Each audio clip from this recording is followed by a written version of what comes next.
The wind whispered across the basin in dry, stuttering gusts, carrying with it the scent of scorched rock and dust from the surrounding cliffs. Castrol 4's twin moons hung low in the crimson sky, casting a pale, ghostly glow over the human encampment nestled between craggy ridgelines. Rows of prefab metal shelters hummed with backup power, their surfaces etched with scorch marks from last week's tectonic flare. It was a place built to be endured. Not loved, Captain Reese Calder stood outside the command bunker, hands behind his back, eyes narrowed at the electric perimeter fence shimmering faintly in the dusk. His jaw worked unconsciously as he studied the terrain. Nothing moved beyond the boundary, but his instincts told him otherwise. You didn't survive 27 years of frontier warfare by trusting sensors over gut. Behind him, Sergeant Malik Juno approached with the easy swagger of someone who'd seen enough death to grow comfortable in its company. Power grids. Holding barely, Malik reported, handing Reese a steaming mug of synth coffee. Theta Post dropped its relay signal again. Could be a wiring glitch. Could be something else, Reese muttered, taking the mug without looking. His face was lean, lined from sleepless years and the hard gravity of too many worlds. Send. A recon team. Tell them to log every footprint and audio trace. They'll grumble. That terrain's jagged hell. So is dying in your sleep. Reese sipped. The synthetic brew tasted like ash and battery acid. He didn't mind. A low, mechanical growl echoed nearby. Not hostile, just a reminder. The thing crouched near the edge of the supply station stood up and padded closer, silent as snowfall despite the bulk of its armored frame. Pet 42, the crew called it. Or more casually, Reaper. Roughly canine in shape, but twice the size of a mastiff. Its matte black body was a patchwork of segmented plating and exposed sinew-like synthetic muscle. Two red optical lenses blinked slowly in a triangular skull, tracking Malik and Reese with measured curiosity. Despite its massive frame, it moved with uncanny grace. You ever wonder if it's really asleep when it does that? Malik asked, watching Reaper stretch its limbs in slow arcs. I wonder more what happens when it wakes up, Reese replied. Command said it was gifted by the Gaithari as part of the Concord Treaty. Some kind of peace gesture. No one's told me why they engineered something that can snap a tank in half. Malik shrugged. Guess they figured humans like dogs. Pet 42 tilted its head, ears flicking at some distant, imperceptible sound. The humans didn't hear it, but Reese noticed the way Reaper's posture stiffened.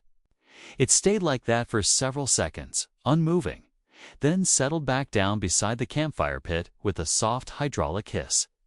Private Lennox Greaves jogged over from the Cums shack, its mop of dusty blonde hair bouncing as he moved. Theta teams. En route, ETA 20 minutes, he reported, breathless. Still nothing on long range, but we picked up a couple static pulses. Could be weather interference. Or jammers, Malik offered dryly. Lenny paled. You think someone's out there? I think someone's always out there, Reese said, eyes scanning the horizon. You just have to ask if they've noticed us yet. The sun dipped beneath the ridge, casting long shadows over the compound. The nightlights blinked on automatically, bathing the area in dull amber. Reese looked toward the perimeter towers. Automated turrets tracked slowly left and right. Mechanical sentries that never slept. They weren't enough. I don't like the quiet, Reese said softly. This place, it feels like it's waiting. Maybe we're all just paranoid, Lenny offered, trying to keep things light. I hope we are, Reese said. For your sake. Minutes passed. Most of the off-duty soldiers had turned in, leaving only the night rotation and Pet 42 on active patrol. The wind shifted, carrying a low static buzz across the valley, barely audible, like a faulty speaker. Reaper's ears twitched. Then, a flicker in the distance. One of the perimeter lights blinked once, twice, then went dark. Another followed. and another. "Lights are dying," Malik said, voice suddenly cold. Reaper rose slowly to its full height. Its eyes glowed faint crimson, the plates along its spine rising like hackles. No sound came from the darkness beyond the fence, but the thing stared into it with unwavering focus. "Get everyone on alert." Reese snapped, already turning toward the Cum's shack. "Bring up thermal scans now." The last light on the north tower sputtered, then failed. Reaper growled, low and guttural, a sound like metal dragged across bone. The sound alone made Lenny step back. Reese stopped in his tracks. Something's coming. He didn't know what, but whatever it was, Pet 42 had already sensed it. It was no longer pretending to be asleep. The first scream came from Tower 2. It cut through the static with a raw, guttural terror that silenced the camp. A second later, the feed from the tower flickered and went black. The command center erupted in motion, boots pounding on metal. Great's weapons pulled from lockers, warnings blaring across private channels. Red lights bathed the interior like blood. Captain Reese Calder was already sliding on his armor, barking orders into the short-range comms. "Lock down all doors. Priority 1, inner perimeter hold. Theta team status report." No answer. Just a burst of feedback, followed by silence. "Malik, get to the eastern breach point. Take Lenny with you. Reaper's already moving." "Copy that," the sergeant replied, grabbing a pair of shock grenades. Lenny followed, visibly shaking but focused. The kid had guts. Reese just hoped that would be enough. The outer fence was failing in patches. One tower shorted out in a spray of sparks. Another simply stopped transmitting. The enemy wasn't making noise. No plasma fire, no war cries, just the swift, calculated dismantling of everything that kept the humans safe. Reese ducked behind a barricade near the central power core, eyes scanning the shadows beyond the floodlights. He heard them before he saw them. Soft clicks. Not mechanical, organic, insectal. Dozens of them. Shapes emerged from the darkness, silhouetted against the dying lights. Tall, spindly forms with reflective carapaces and backward-jointed legs. Their arms were blade-like, held at angles that defied human anatomy. They moved like dancers, silent, deliberate, synchronized. KAR Nix. Reese raised his rifle and fired. The others followed suit. Bolts of plasma streaked into the dark, striking exoskeletons with bursts of sizzling energy. One alien collapsed, but two more slipped through the smoke and launched themselves over the barricades. A soldier to Reese's left went down gurgling, throat ripped open before he could scream. The aliens were precise, efficient, terrifying. Malik's voice came over, comes urgent and clipped. "East breach is gone. They got inside. Theta, teams down. Lenny and I are falling back toward the med station." Reese ducked a slicing claw, pulling his sidearm and unloading into a Carnix's faceplate until the creature convulsed and dropped. Reaper's status. "He's not with us. He disappeared the second they came through." Reese didn't respond. He felt the chill of that statement settle deep in his bones. If Reaper had gone dark, it was because the situation had met the threshold. He'd never actually seen what Pet 42 was designed to do when Protocol Alpha Wraith activated. He might find out. He pushed toward the interior compound, shooting as he moved. Blood and sparks painted the walls. Soldiers screamed over comms, most cut off mid-sentence. One by one, the human signatures on his HUD went dark. Bodies dropped behind. Crates slumped over consoles, some dragged screaming into the dark. Reese felt every death.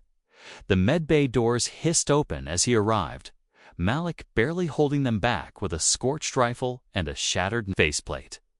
"They're everywhere," Malik gasped. "They cut off our escape. Lenny's in their he's." Hit bad. Reese shoved inside. Lenny lay on the floor, clutching his side. Blood soaked through his uniform. One of the alien blades had carved through his ribs. Reese knelt beside him, applying pressure, but the kid's eyes were already unfocused. Sir, Lenny whispered. They knew where to hit. They weren't guessing. I know, Reese said. Stay with me, soldier. Are we going to make it? The lie formed on Reese's lips, but he couldn't say it. Malik sat down heavily beside him, breathing hard, blood trickling down his temple. We're out of time, Malik said quietly. They're inside the core now. I think they're harvesting. For what? Malik didn't answer. He didn't. Need to dot the walls shuddered. Something heavy slammed against the med bay door. Reese and Malik raised their weapons. Lenny reached for his sidearm with trembling fingers. More out of habit than hope. The door creaked, buckled inward, and stopped. Silence. Then a sound, wet, unnatural. A thud. Another. Then something slid down the glass black eye core, slick and bubbling. No further pressure came. Reese and Malik exchanged a glance. A soft whine hummed from the hallway outside. Something moved fast, low, and heavy. Footsteps too precise for any of the aliens. Reese eased to the door, peering through the small reinforced pane in the corridor. Under the flickering lights, Reaper stood perfectly still. Its front was smeared with blood not human. Cracks in its armor steamed with residual heat. Its eyes glowed a deeper, unnatural red. Something clung to its mouth, part of a Karnak's mandible, torn free and twitching. Reaper turned its head toward Reese. Then began to move down the hallway's low, measured steps, like a predator tracing a scent. As it turned the corner, a Karnak shrieked. The scream ended abruptly. Reese backed away from the door, stunned. Did you see that? Malik asked. I did. What do we do now? Reese stared at the hallway, heart pounding. Now we wait. And pray that thing is still on our side. The corridor was a corridor no longer. It had become a killing field. What had once been pristine walls of brushed steel were now clawed, scorched, and dripping with alien blood-thick, oily ichor that steamed where it touched metal. Half a Karnak's warrior hung from the ceiling by a length of its own spine, its upper body flayed open like a cracked shell. The smell was unbearable. Chemical and raw. Reaper moved through it all without a sound. The bioconstruct no longer resembled a pet. The artificial musculature beneath its armor shifted with unnatural tension, its limbs twitching in short, jerking motions as if adjusting to a new operating mode. Its eyes, once subtle red glows, had intensified into focused beams. It wasn't hunting. It was cleansing at the far end of the southern junction. Two Karnaks emerged from cover, their multi-bladed weapons raised. Reaper didn't charge. It stood still, waiting, its head tilting slightly. One of the aliens made a chittering sound, scanning for more threats. The second took a step forward. Reaper moved. The first Karnaks barely registered the shift before. Its legs were sheared off mid-stride. The construct's claws sang through the air, leaving molten cuts in the wall behind them. The second warrior attempted to leap away, but Reaper was faster. Its rear limbs propelled it upward in a burst of force, crashing the creature into the ceiling before slamming it down hard enough to crater the floor tiles. Bone shattered, the carapace imploded. Silence returned. From the medbay, Reese and Malik watched the feed through a half-functioning monitor. The camera's lens streaked with gore. Neither spoke. What they were seeing didn't match the schematics. Nothing in the manuals described Pet 42 doing this. Reese leaned closer. That isn't combat programming. That's execution. He's not just killing them, Malik muttered. He's sending a message. The feed crackled and cut to static. Reaper's movements defied pattern. He didn't sweep through rooms in a tactical sequence. He reappeared unpredictably, side ventilation shafts, above catwalks, or simply standing still in complete darkness. Waiting, he didn't need to see. He could smell them, sense the pressure shifts in the air. Track the infrared signatures that even cloaked Carnix couldn't mask entirely at one point. 3 alien soldiers tried to ambush him in the main reactor hall. They'd covered the walls in sonar-disrupting gel and moved in tandem, silently. Reaper let them get within 2 meters. Then he emitted a high-frequency pulse. All 3 collapsed mid-step, clutching their heads, bleeding from their ears. Reese recognized it immediately: psychological warfare protocol. Pain induction through subsonic resonance. Reaper had that ability, but it wasn't supposed to be active without direct authorization. Yet no one had given the order. Reese turned to Malik. He's adapting. Or evolving. Either way, he's not finished. At the outer cargo bay, the Carnix war leader stood beside a pile of human remains, scanning a data core it had ripped from a control terminal. Taller than the others, layered and thicker. Chitin, its thorax pulsed with bioenergy, limbs tipped with serrated appendages. Its second set of eyes rotated independently. Tracking both the room and the bodies, it turned too late. Reaper dropped from the overhead beam like a thunderbolt. The war leader blocked the first strike with its forearm, losing a hand in the process.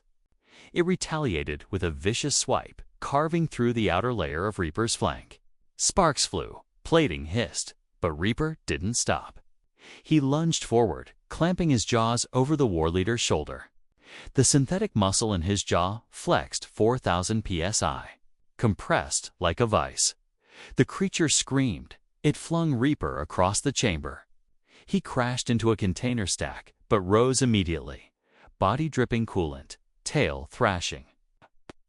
The war leader charged, howling, blades aimed for Reaper's core. Reaper crouched low and vanished in a split second. He reappeared behind the war leader in a flicker of distorted light. Cloaking re-engagement, short-range teleportation, or something else entirely. Riss couldn't be sure. But the war leader never had time to understand. Reaper's claws pierced the base of its skull and twisted. The scream cut short. The body collapsed, convulsing. Reese stared at the monitor's last flickering image of the war leader's corpse, his expression unreadable. He ended it. Malik exhaled, slumping against the wall. So why doesn't it feel like a victory? Reese didn't answer. Outside, the compound was silent once again. Alien bodies littered the walkways, smoke rising from severed limbs and melted armor. Nothing moved among them. Reaper stood in the middle of the compound, soaked in blood and oil. He looked up toward the remains of the command tower, eyes dimming slowly. As if awaiting new orders that wouldn't come, Reese stepped through the shattered main doors and approached. The construct didn't react. Its breathing was shallow, almost meditative. He stopped a few feet away. You knew. The moment they came, you waited. Reaper didn't respond, but his head turned slightly. Not a nod, not obedience. Recognition, you followed your protocol, Reese said softly. But you went further. The creature's optics flickered. Then, without a sound, Reaper turned away and began walking toward the northern ridge, where no lights remained. Where's he going? Malik asked, limping behind. Reese stared after the construct, to make sure. No one tried to stop him.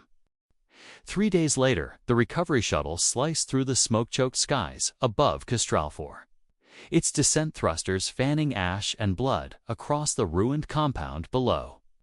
The basin that once held a functioning human outpost now looked like a battlefield abandoned mid-exorcism.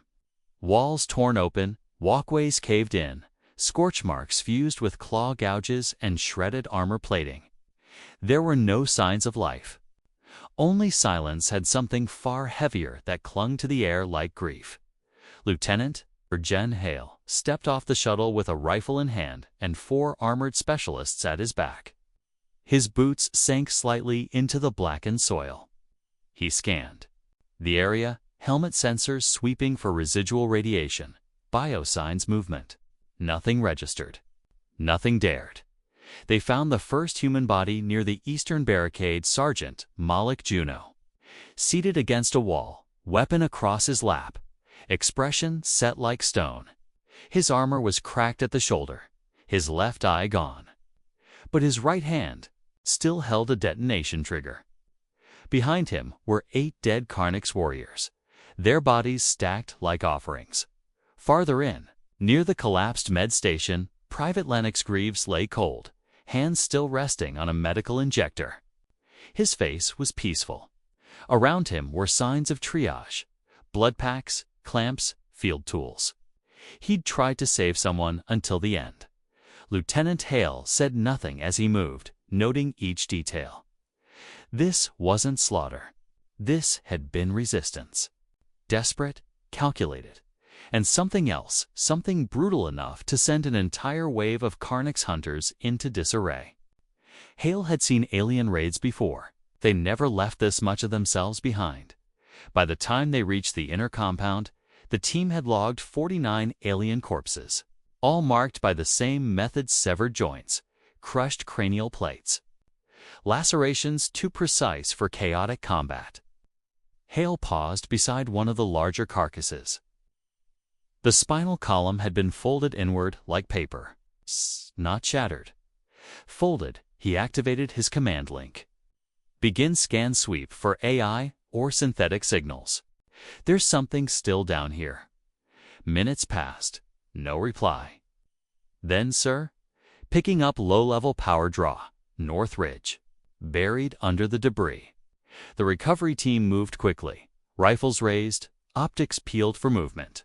They found it, half buried beneath a collapsed tower, scorched but intact, still humming. Pet 42. Reaper. Its body was motionless. Slumped beside a heap of alien limbs, it had arranged into a ring around itself like a ritual or a warning. The armor plating had fused in places, and its hind leg was sheared clean off, but its eyes glowed faintly as the team approached. It was conscious. Watching, Pet 42, Hale said, kneeling beside the construct. This is Lieutenant Arjun Hale, Terran Command. Can you understand? Reaper raised its head slightly. The optics focused on Hale, then shifted to the Terran insignia on his shoulder. It blinked once. Authorization override, Hale said. Command code, Thatarodi 8. Stand down protocol, Alpha Wraith. A low chime echoed from Reaper's core, followed by a soft release of pressure. The armor at its spine retracted slightly. The glow dimmed. It's obeying, one of the soldiers muttered. No, Hale corrected. It's choosing to. They airlifted the construct onto a reinforced stretcher. Reaper made no resistance. As the shuttle rose through the smoky sky, Hale studied the data spike now feeding into his wristpad. Combat logs, internal diagnostics, visual recordings, and something new. A message buried at the end of the log, encoded in a human voice capped. Reese Calder's recorded just hours before his death. If you're hearing this, then Reaper survived. The camp didn't. But understand this, we weren't caught off guard. We were used. A test. A trigger. And they sent the right one. The message cut, replaced by an auto-generated data burst spliced footage of Reaper's attacks. Kill counts. Footage of the war leader's death. Audio of alien screams. Spliced with Terran system logs. The file wasn't just a report. It was a statement. When they arrived back at the nearest relay station, the footage had already gone viral through backchannels. Someone had leaked it. Whether by accident or Reaper's will, no one could say. But it spread through the Terran colonies, through the black markets of Xanthari space, through captured Karnix channels. One clip stood out above the rest. Not of Reaper's kills, but of him standing alone in the storm, eyes burning red as the wind whipped across the corpses. A human voice layered over a tree's calder's last known words. You came to our world with blades and silence. You thought we were prey, that we would fold. You found the pet, and we didn't teach it everything we know. Galactic silence followed. Not long after, Karnak's patrols withdrew from 3 border sectors. Treaties once left ignored were re-examined. Alien analysts debated whether humanity had built a god or unleashed one. And Reaper was listed as missing, not decommissioned, not stored, just gone, and somewhere in the darkness beyond charted space. Something moved with the quiet certainty of a thing no longer bound by programming. It remembered names. It remembered pain. It remembered its final directive, whispered in a blood-soaked hallway as a captain lay dying. No survivors.